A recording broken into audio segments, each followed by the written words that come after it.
All right. So, You get paid a lot of money for something.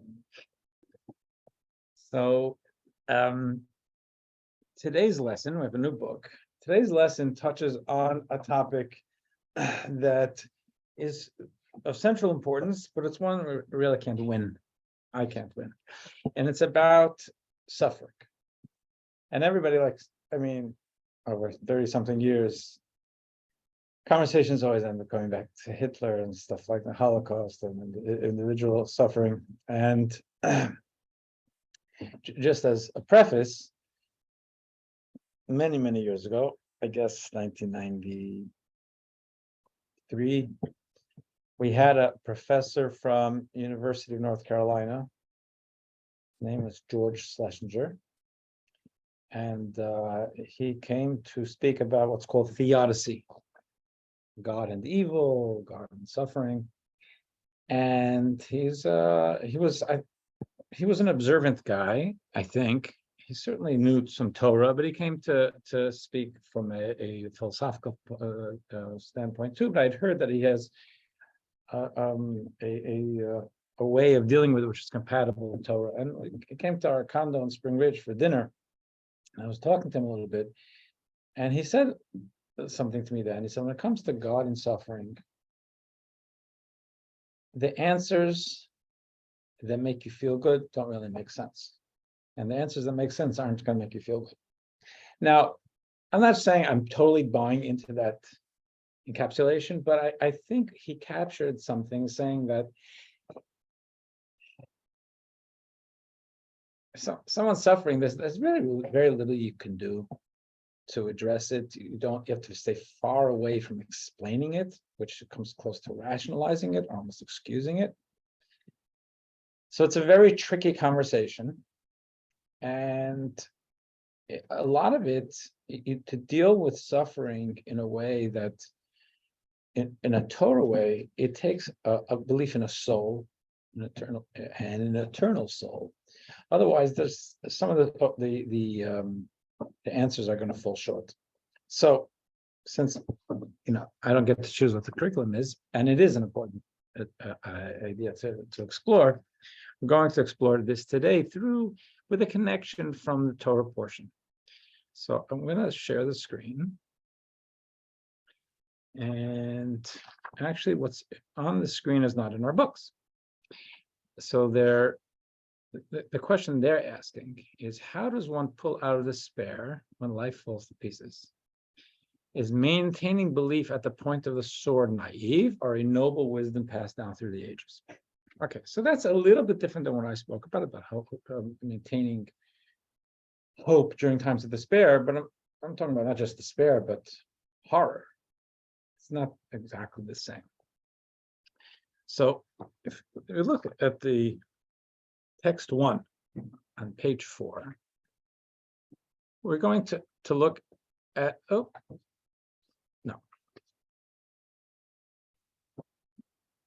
there's 5 major tragedies. I'm sorry, here, we'll go here, I'm sorry.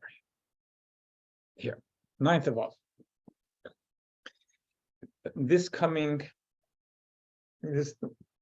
A week, in the next 10 days or so, we're going to have the saddest day in the Jewish calendar, which is called Tisha B'Av.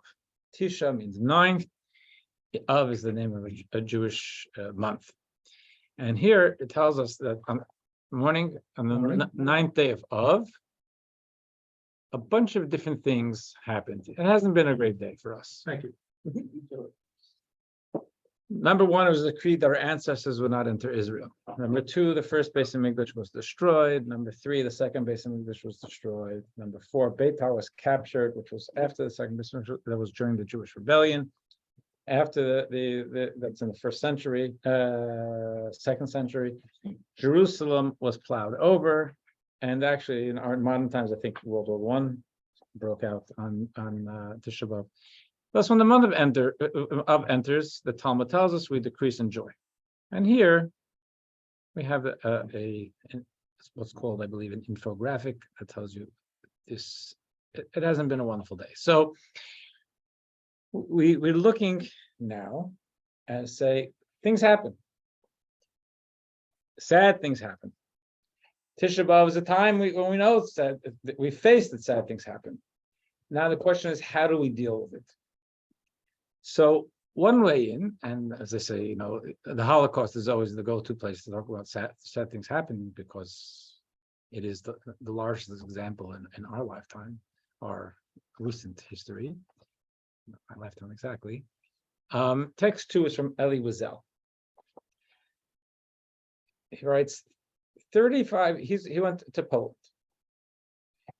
35 years later, a survivor of the Holocaust revisits Auschwitz and other Nazi death camps. What memorial, he wonders, can do justice to the 6 million Jewish martyrs? We can only listen to the tragic silence.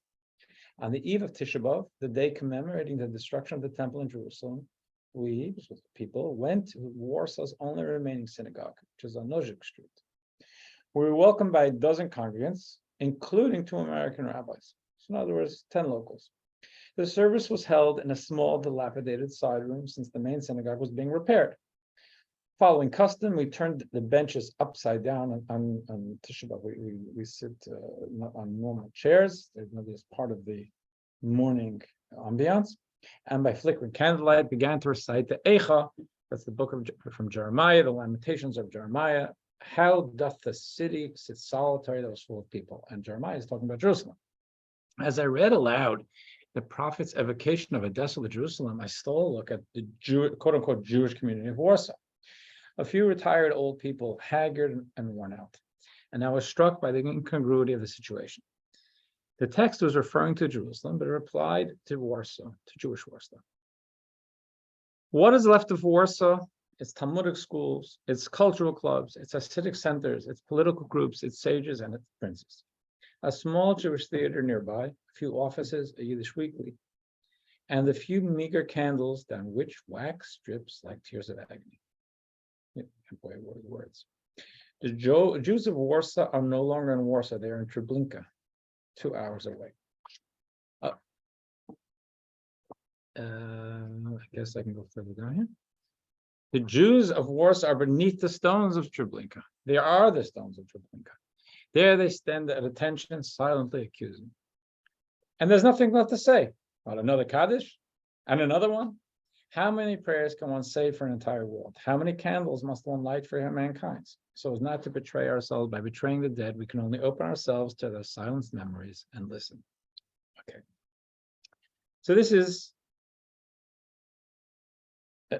it's a comment about a world lost, and Eli Wiesel was one of the most articulate spokespeople of the destruction that was.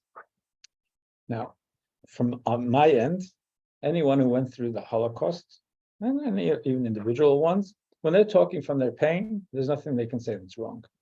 It's their feelings, and a survivor can say whatever they want to me about God, about religion. They've got the right to do it. But there's a spectrum.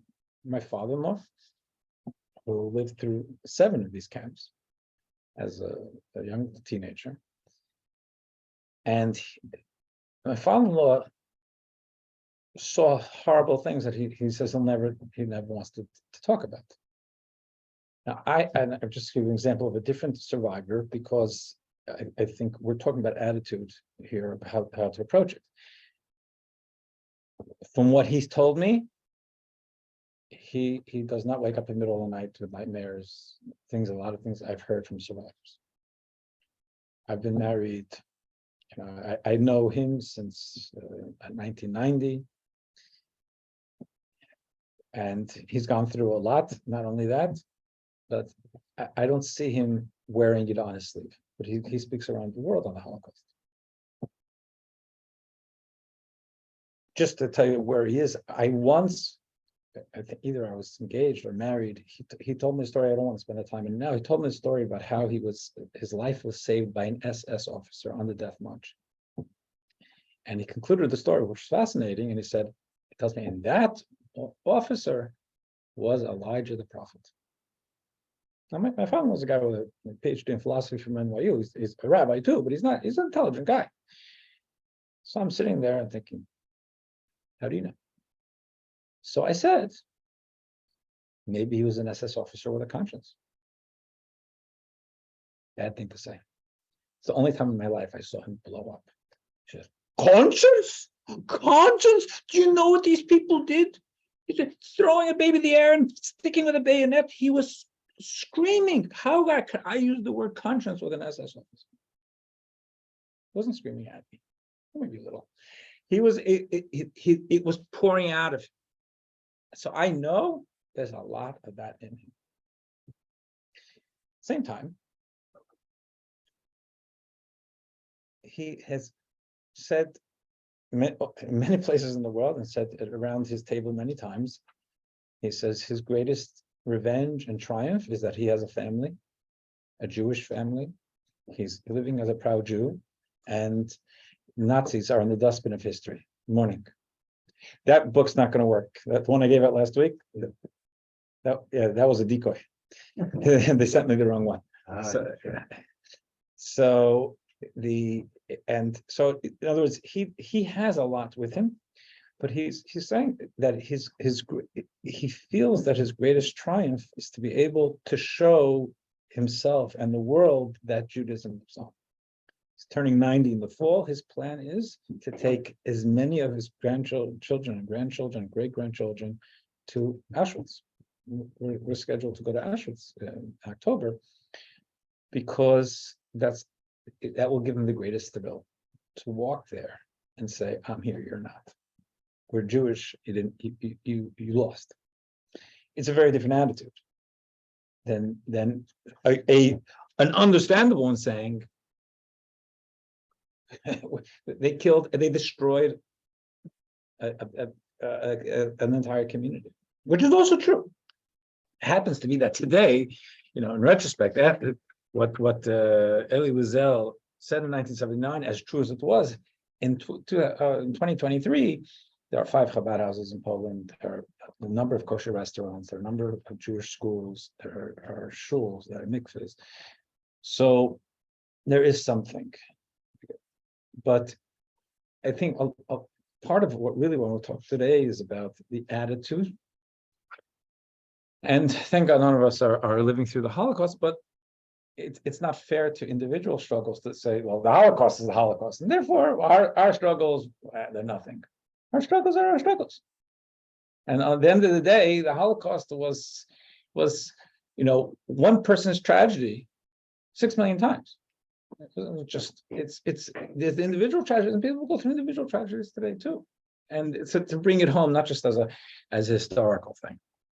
So here, let's see what we can get from this. And as I said in the beginning, I approach this with some trepidation because people suffering is people suffering, and we don't want to trivialize it or even rationalize it. We want to be able to give people food for thought to be able to absorb it and respond as constructively as possible. So let's look at text 3 on page 7. This is from this coming week's Torah portion. It's the end of the book of Numbers. We're going to be completing the 4th book of the Torah, the Shabbos. And this is at the very end. The 4th book of the Torah really ends the Jewish journey in the desert. The 5th book of the Torah is the last 5 weeks of Moses' life. It's a recap, but it's bringing the story to an end at a certain level. So the Jews left Egypt, and they took a 40-year journey to Israel, which shouldn't have taken 40 years. And we know the drama. So the language of the Torah in this week's Torah portion, it begins it's 2 Torah portions. One of them begins, these are the journeys of the children of Israel who left Egypt in their allegiance under the charge of Moses and Aaron. It's journeys. You can say, I think if we were describing what went on, you'd say the Jews journeyed from Egypt. It was a journey from Egypt to Israel, and it took 40 years, and they encamped actually in 42 places, because the Torah goes on to name all the encampments. So here it calls it journeys. I mean, maybe to say these are the encampments, the places that they stay, because sometimes they would stay for years at a time. So calling it multiple journeys coming from Egypt to Israel is curious. It's not really 42 journeys. It's 42 encampments and one big journey. So if you look at 4a,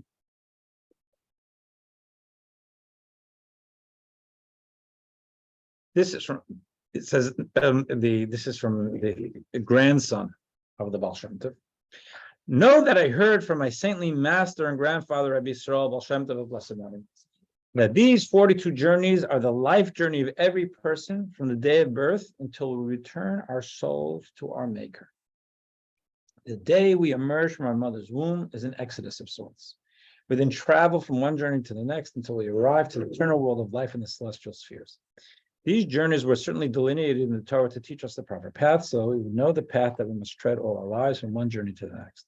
Know that each journey is holy and pure.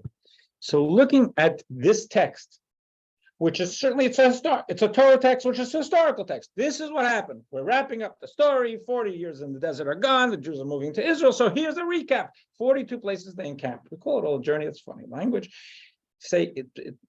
What he's saying is because all of these are about our journey. It happened to the Jews. It happens to us. We come into the world. We're leaving the constriction of the womb, and we're heading to our own self-actualization, our own promised land, so to speak, and there are pit stops along the way. And here, the Torah wants to lay it out for us to say they're all part of the journey. All of our pit stops are part of our journey. Instead of our pit stops feels like they're the pits, but they're all part of the journey. So if you look at 4b, Rabbi Shimon Sofer, thank you very much, page 9, he gives an example. He's going with this attitude that these 42 journeys that will be described in this week's Torah portion all describe life situations and life accomplishments from which we journey on. And he just selects some of those 42 places that are enumerated in the Torah portion. He reads the deeper meaning into it. So, for example, they departed, it says, a place the Torah will, in this week's Torah portion, will call Kivrot HaTava. What does Kivrot HaTava means? It means burial place of, I don't know what lusters means. It means lusting. The burial place of lusting. Or those who were lusting, maybe that means the lusters. This means that they buried their appeal for luxuries and lust and moved to a holier state of mind. So in other words, I had a problem, I have a weakness for chocolate or whatever it is, and I dealt with it. Moving on. So this is, in other words, these were the stops along the journey of life. They settled in a place that Torah says in this week's Torah portion called Chatzerot, which means, even in modern Hebrew, courtyards. What does that mean? They perceive the world as merely a courtyard in which Torah must be studied and good deeds must be performed in preparation for the world to come. As our sages taught, this world is like an anteroom. Prepare yourself in the anteroom so you may enter the banquet hall. Our rabbis in the Talmud say a healthy way for looking at life is to recognize that the pleasures of the world are temporary. We believe in eternal life, and therefore, while we have to engage the physical world, we want to recognize that what's most important is how the goodness we bring to the world, what our soul accomplishes.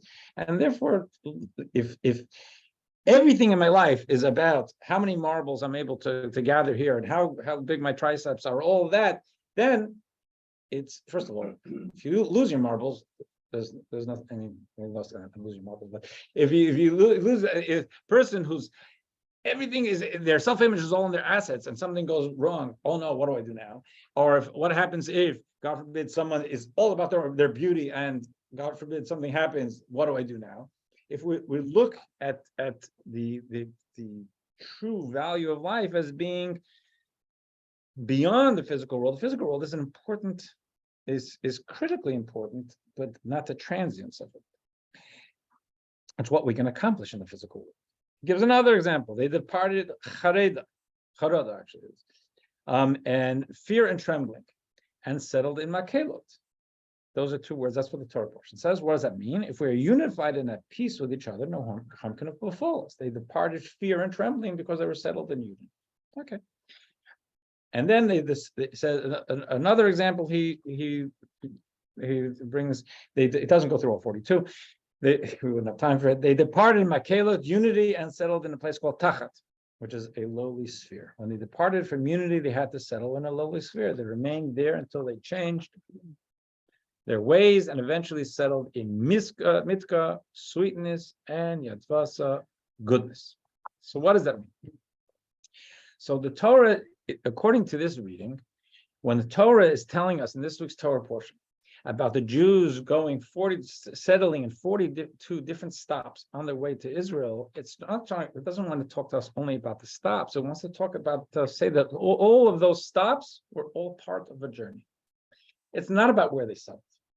It's about that they were journeying from a less evolved place to an evolved place. And as part of the journey, they reached certain accomplishments and then they moved on. And life is like that. We're taking one step at a time, but we want to keep taking steps. So text 5. Before we get to text 5. Sure. One of the words that appears here is chazerot. Chatzerot, yeah. Okay, is that related to chazer, which means to eat like an animal? A chazer actually means a pig, which is why it was said, you're acting like a chazer, it means like a pig. Or a chaya, which is an animal. Chatzerot actually is not, it's not the same word. It sounds maybe in the English, but it's in the Hebrew, it's spelled differently. Chatzer means a courtyard, even today in Israel. Okay. Good. Right. Yeah. Text 5.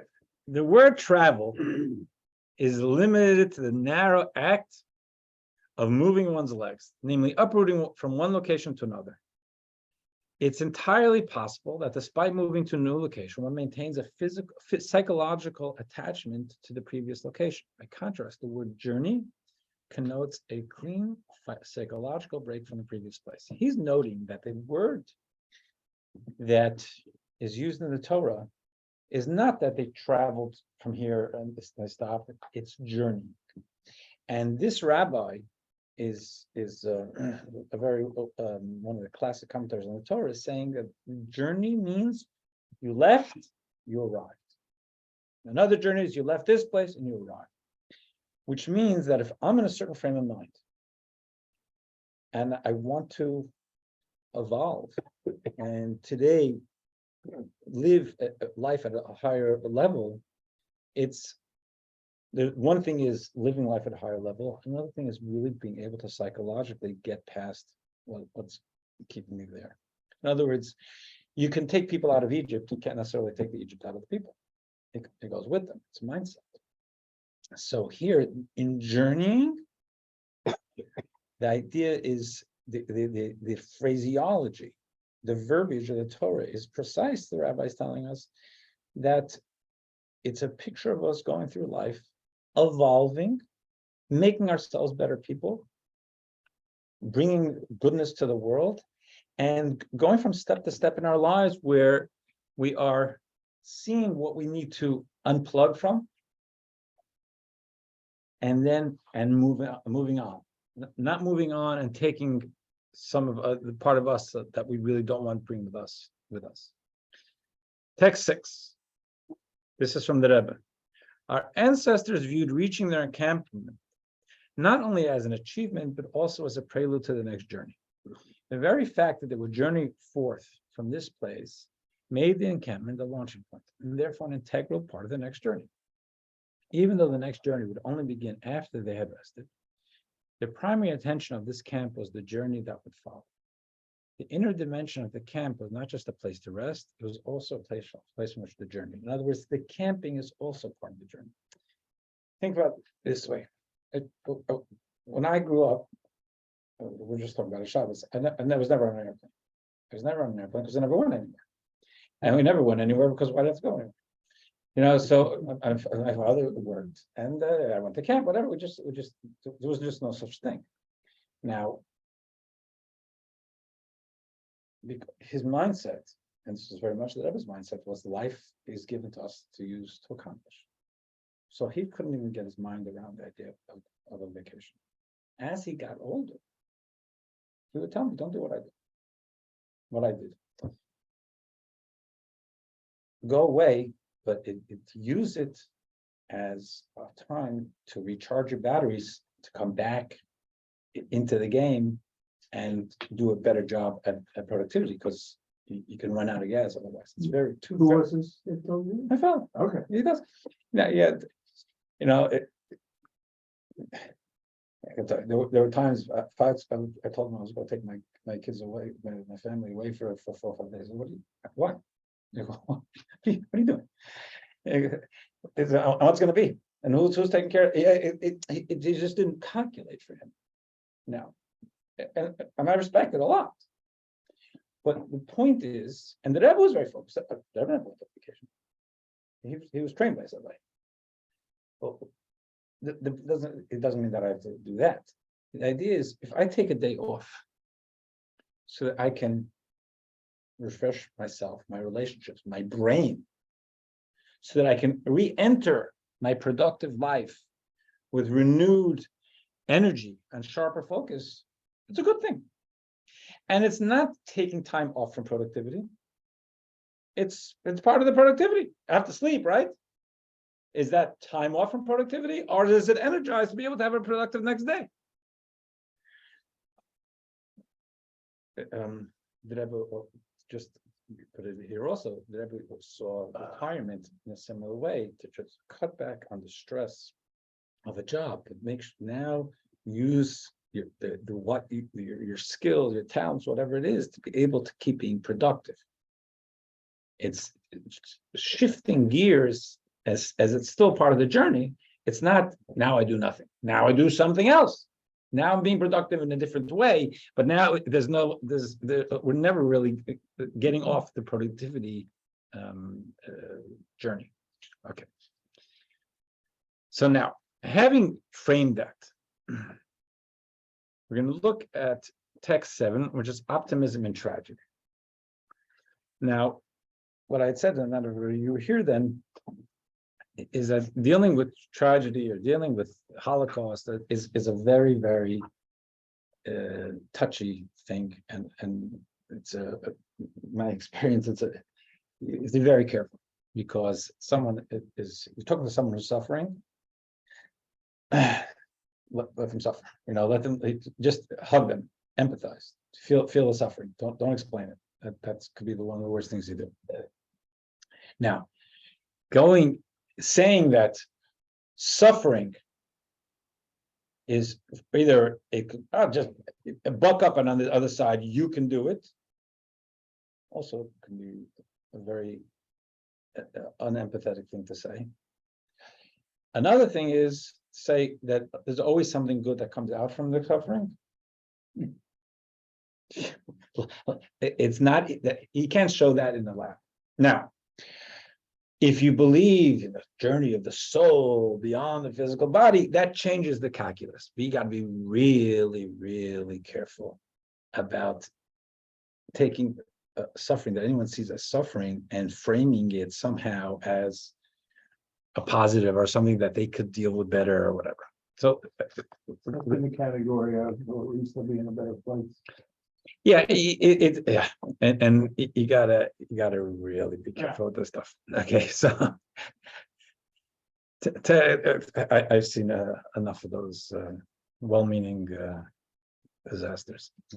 On the flip side, though, Yeah, just listening for the listener almost feels empty and not supportive. so it's interesting is that in Jewish law, it's a good point, I think, and I'm in that position a lot, and part of the beauties of doing what I do is I start to understand some depth of Jewish law that I would not have understood otherwise, because they were just legal things. One of the things about a beautiful thing that I find in Jewish law is that when someone goes to Shiva, those who go to comfort the mourner are guided not to say anything unless unless the mourner says something to them, which to me is a very profoundly important lesson. Number one is there's nothing you can say that's adequately going to address what they're going through. It's just nothing to say. The biggest gift is being there. I care. You give them a hug, you be there. If they want to talk, listening, but listening, active listening. And saying that must be so difficult. I mean, showing that we're trying to absorb the hell they're going through is probably the best thing we can give them. Now, is it possible that, like I mentioned, I don't think any of you remember Tom Foley. Tom Foley is a former Catholic priest who used to come here very often. He's in assisted living right now, but he was from our earliest friends here, and we used to study together, and we were a very good bond of spirituality. And I remember he stopped off at my house. It was one winter Shabbos afternoon. There was snow outside my door, 97 maybe. And he knocked on my door, and he asked me, I was with people, he asked me if I could step out. I stepped out outside, it was cold. That's all I remember. And he said, I'm coming from my doctor. I says, I have cancer. And my response was, a hug. What else could I say? A hug, whatever else he said.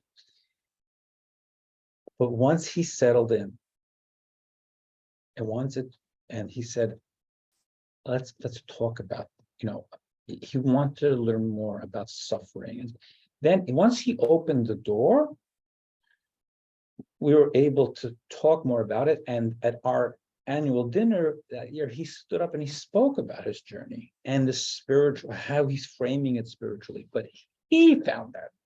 I couldn't say, oh, I know it's painful, but there's this, that's the most barbaric thing to do. He just got a bad diagnosis. Be there with him. So with that trepidation, they gave us here, I'm reading what they gave us here at text 7, and I'm not saying it's a bad thing. It's just, you got to be careful sharing this. Text 7, this is from someone named Benjamin Hull, who lived through he worked for Fox News, I believe, or works, and was caught in a firefight now in the Ukraine. So he survived, and his colleagues died. But he survived with, he lost a bunch of limbs. So he looks at text 7. I think it's really important, he writes, when you're feeling low, and there were many times I was really at the bottom, you have to know that there's good on the other side. Okay, big statement to make. Another one, you gotta be careful who you say this to and when. That if you work hard and you dedicate yourself to getting somewhere and you don't stop trying to achieve that, you will get there. No matter how painful something is, no matter how hard it is, if you really want to and have the support to do it, you can get there. Never give up, never assume it's all over. Again, it's very helpful message if the time is right. I remember from the very day this happened, remembering and thinking that I will get back. I remember lying there when it happened in the middle of nowhere, very badly injured, and thinking I'm going home no matter what, even if I will crawl if I have to. And I thought that way throughout. And that thought is what got me here. So for anyone else who's going through really difficult things, keep going. Never give up. It's inside of you, and there's always good on the other side. Yeah. He gets to say what he wants to say, but be careful. What's interesting is, at least, unless you feel otherwise. But what's that? maybe you don't feel the way I do. I would be Well, careful. no, what's interesting about this is it's totally out of context. You don't know what he went through. So that's why I tried to give a friend. Yeah, but I think he lost both legs, an arm. Well, yeah, okay. Well, I heard you say that. Yeah. And this. It would have been nice with the context. Yeah. Would have been nice. Yes. I mean, I deal with these people all the time. Yes. In accidents, and they were Yeah. paralyzed or amputees. And I have one woman now who's she's lost use of her leg, And the doctors wanted to amputate, and the mother said, no, we walked in with 2 legs, she didn't go out with 2 legs. And after 6 months and 13 surgeries, she had no use of her left leg. She would have been better off having the amputation. Because I've seen people run Paralympics on 2 prosthetics. Yeah, it's not the best way to do it, but. But also, it wasn't your choice. What wasn't my choice? About the amputation. Right. Well, well, the mother blocked the door. She stayed there 24/7 for 6 months and blocked the doctor. And whenever he said amputation, she said no.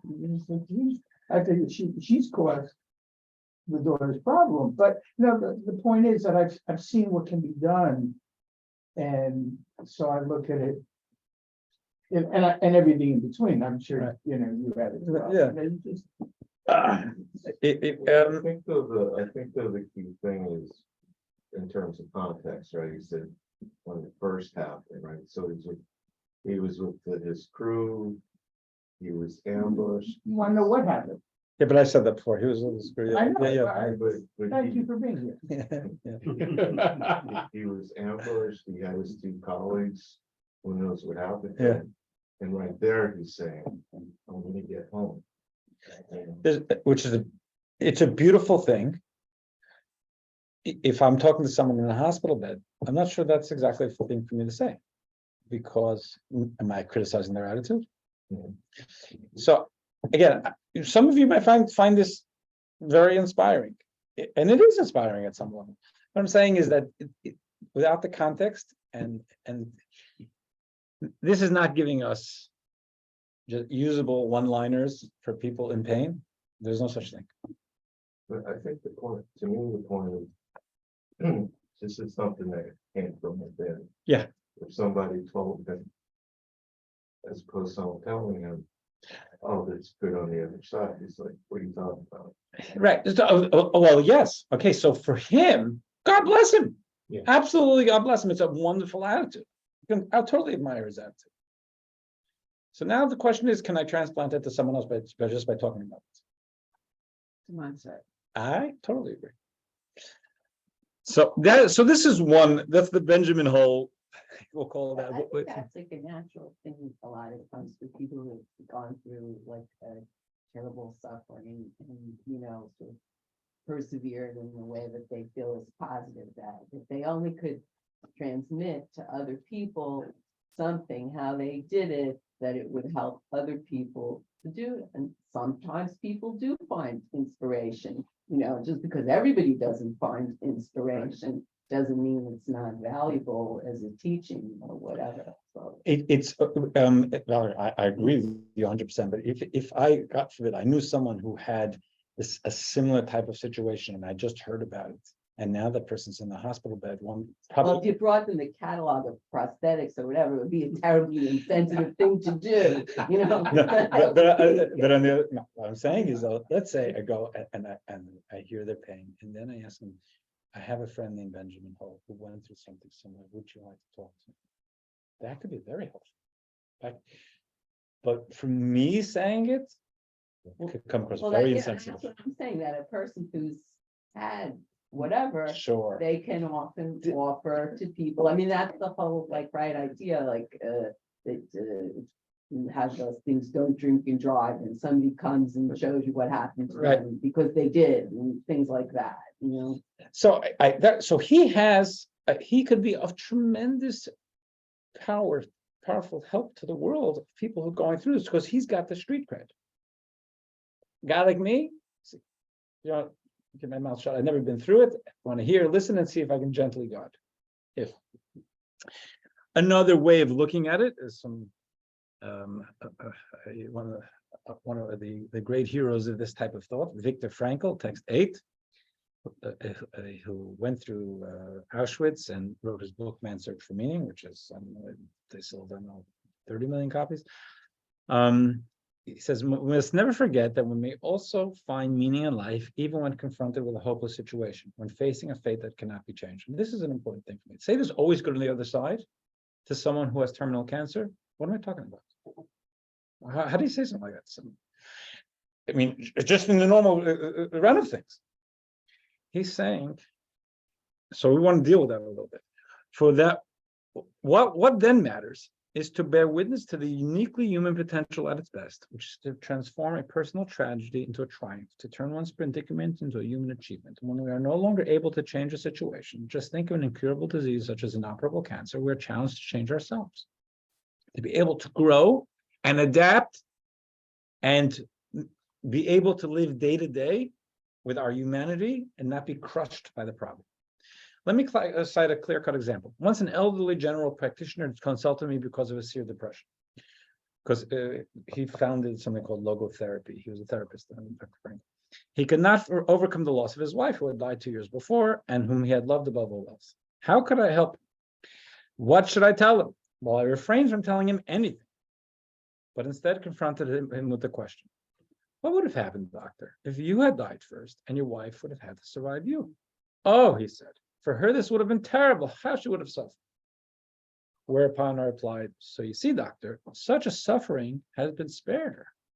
It was you who have spared her the suffering by being the second to go. To be sure, at the price that now you have to survive and mourn her. Now, meaning, it was is the central theme of Dr. Frankl's way of thinking, and his what he says is a critical ingredient to our own happiness, that to be able to find meaning in life, and that's why he calls it man's search for meaning. And here he said, now that you framed it, and I mentioned before, my mother has a helicopter coming to see her. She's not feeling well, so I just want to make sure to stay on time. But after 9/11, I remember being with people around here. We lost a lot of people from around here because a lot of people worked in Manhattan, Kent Fitzgerald especially. And not that this makes any logical sense, but I remember being in people's homes and feeling, and them feeling like their loved one died for us, as though they'd been a soldier. They weren't a soldier. They went to work. But because it was framed, it was such a deeply patriotic time, and we were under attack from an enemy who was trying to destroy us, and they were there. They're the ones who were on the front lines.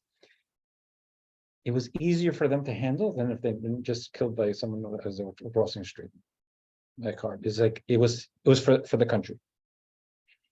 I don't know if that makes not much sense, because they didn't know they were dying. They didn't self-sacrifice. They just went to work and they got hit.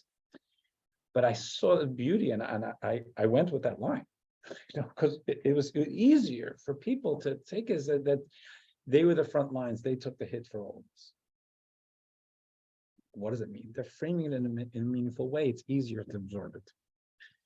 And this man said he said no word, but shook my hand and calmly left my office. In some ways, suffering ceases to be suffering at the moment it finds a meaning, such as the meaning of a sacrifice. Okay, so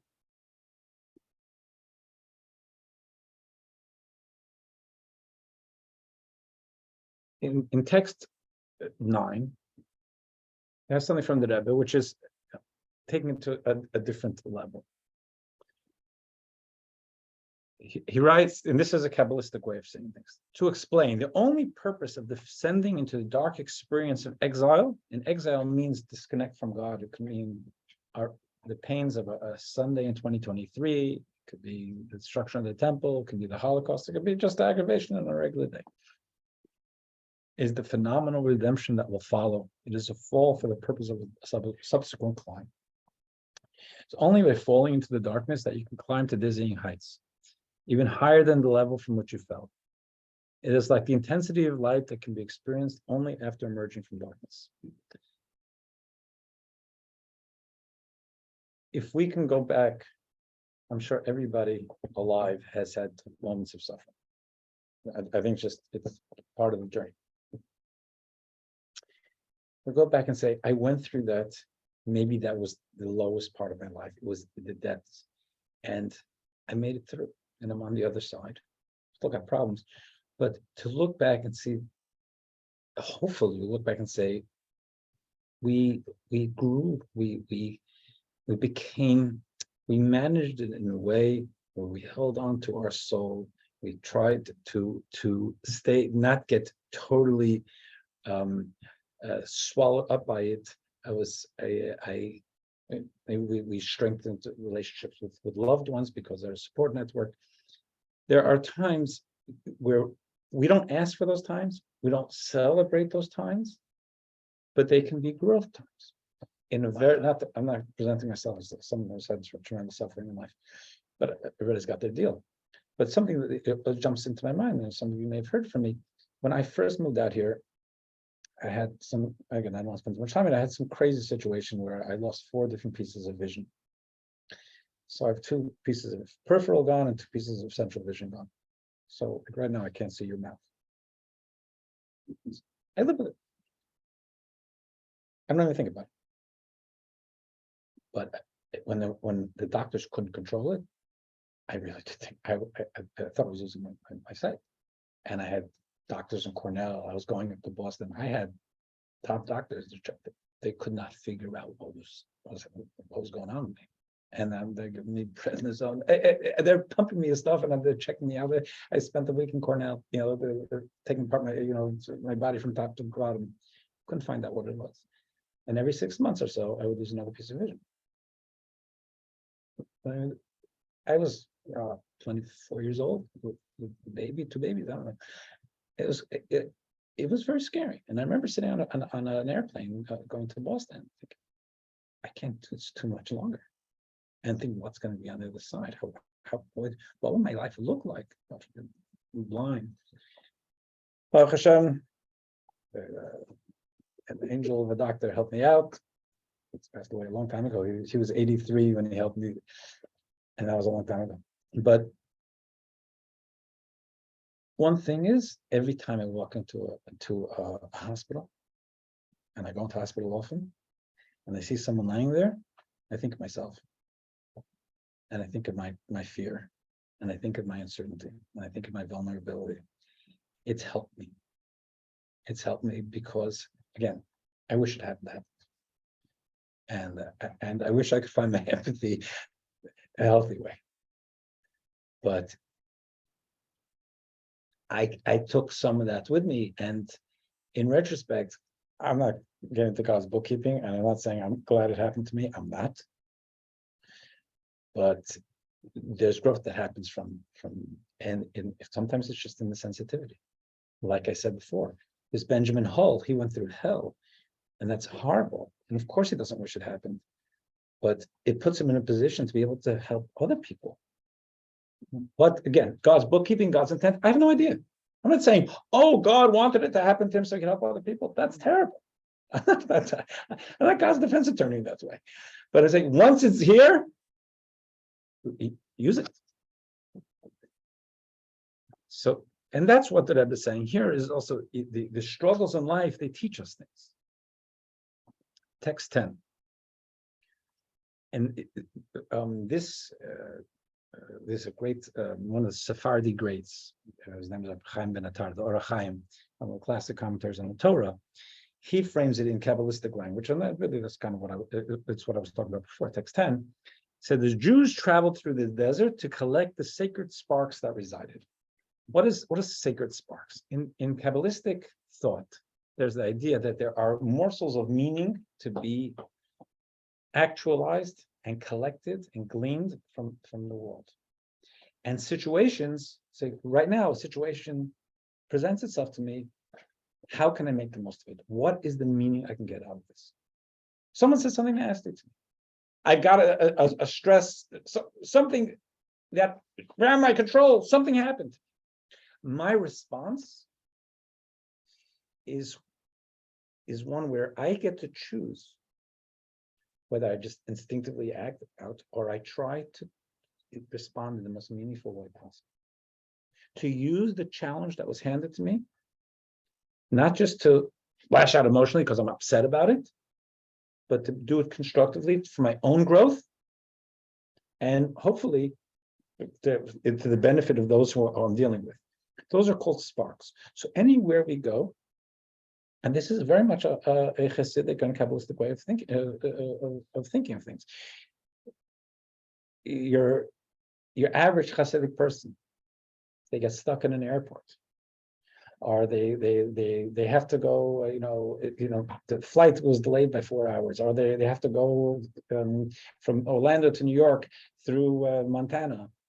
They're going to think, what is there for me to accomplish in Montana? Now, what can I make out of this? I can't stand being being diverted.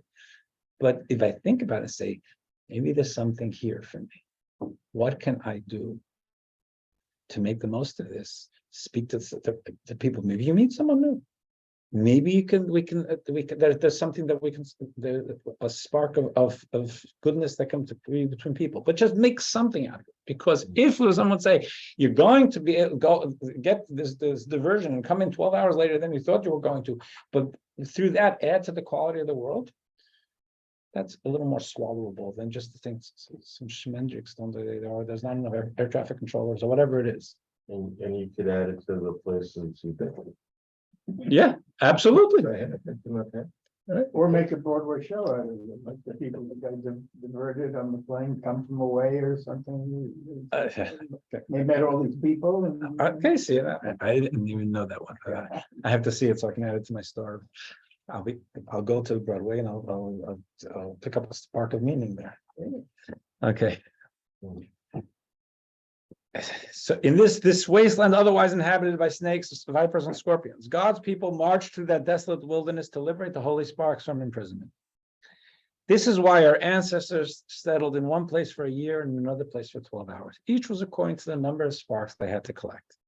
No other group could have accomplished this. Only the perfect combination of sanctity comprised of God, the Jews, and the Torah. Indeed, they collected a magnificent assortment of sparks. So now let's think about it. For a lot of people, I can sit here and say, I went through something. It was a terrifying challenge with my eyesight, but like I said, I'm going to think about it. I still have 20/20 vision because I had better than 20/20 before. It's okay. So I'm a guy who will say, on the other side, everything was okay, and they learned something from it. Not everybody gets to say that. What do you tell them? Could I tell someone who's just told me that they got a diagnosis of terminal cancer, say, oh, well, I do it happened in my eyes, no problem. That's crazy. So how do we think about that? Again, that person you just have to hug and help, but if they want to know. So then we take a broader view. Text 11. This is from a letter that Rabbi wrote. From the time I was a child attending Cheder, and even earlier, a vision of the future redemption of the Jewish people from the final exile began to take shape in my imagination. A redemption of such magnitude and grandeur that through it, the purpose of the sufferings, harsh decrees, and anguish of the exile would be understood. It will all take place in a manner that we'll be able to say with a full heart and with complete understanding, thank you, God, for the suffering you put me through, which is Isaiah. Right? I'm not ready to say that. But when the blinds are off, when the filters are off, we're able to see what God gave us and the growth of our own souls through managing our stresses. We're told that in times of Mashiach, we'll look back and say, now it all makes sense. Like I say, I'm not saying, oh, now I get it. This is why I had to lose 4 pieces of vision. No, I wish it hadn't. But when Mashiach comes, I might say differently. Clear what? Text 12. And when Mashiach comes, I get them back. Text, as we enter the time of year, that reminds us of the profound challenges of exile, which is, we're approaching Tisha B'Av. We cannot allow ourselves to despair, God forbid. Rather, we must know that this is all for the sole purpose of remaking and transforming the bitter exile into a series of journeys in a sense. It's all part of our journey. We must therefore increase our excitement of brightness, Torah, and enthusiasm during this time. This will illuminate this time of year and highlight the journeys and ascents that are only possible during this time. It will also usher in our most important journey, one that will transform these days into days of festivity, joy, and happiness speedily in our days. And we say that Tisha B'Av will be a big Yom Tov in the times of Mashiach. So now let's go to the key points. Number one, life is a continuous journey from birth to passing. Every day we grow in certain areas, making ourselves and the world a better and holier place. Number two, vacations and relaxations are not goals. They are for gathering strength for our continued journey. Just vegging on the couch is not the point. The point is to be able to strengthen ourselves and rest up so that we can get back into the game. When we find meaning in suffering, it ceases to be suffering. It gives us the strength to survive. That's Viktor Frankl. Survival is not enough. Suffering is meant to make us thrive in ways that we would not have could not have otherwise achieved. We must seek and seize these opportunities and transform our suffering into goodness. Again, that's a beautiful thought. Share carefully. Even when we cannot find that goodness, knowing that it is there helps. Knowing we will see it when Mashiach comes helps even more. This is how we continue to believe in Mashiach in the harshest of circumstances. So, it goes on, as I mentioned, I want to grab some tefillin because I don't want my mother to be responsible for us not putting in tefillin. But then You I got two chats up there. Oh, chats. Okay. Respectfully, what is the objective of the lesson? Could it be to prepare this event to have the tools that work for other people in these situations? It could be. It could be that that's what it was. I mean, the point is for us to talk to ourselves, and this is good. Good material for our self-talk. What I was just what I was kept saying was, this is not something that package and share with someone who, God forbid, is going through a difficult time. For ourselves, go for it. If it works for you, talk to yourself that way. Was there someone else? Yeah, one more. There's another one. Oh, jump to first. I'm sorry. Can everyone speak louder? Okay. Yes. Yeah, Yeah. Rabbi, what book were you using? It's the year 18, book 68, season 4, year 18, book 68. They sent us the wrong one last time. Oh, But you get it off Amazon, right? yeah, which book should I look for? 68? It says here season 4, year 18, Year 18. book 68. Okay, because I have season 4, year 17, book 64. Oh, that's what they sent you? Yeah. That's what they sent us also. Get your money back. Either Okay. that or study it. They sent it out last week, yeah. that's Which I correct. have been doing, studying They it. sent out, yeah, they sent us a whole box of the wrong ones. I mean, there was a whole, in this book that I read, the 64, the discussion from Pinchas was actually very good because it dealt very heavily into the soul.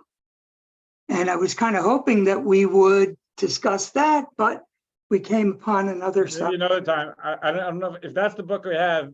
Maybe another time. I haven't looked at it. Why I asked you about Pinchas. Ah, got it. Okay. Okay. Be well. Be well. Thank you.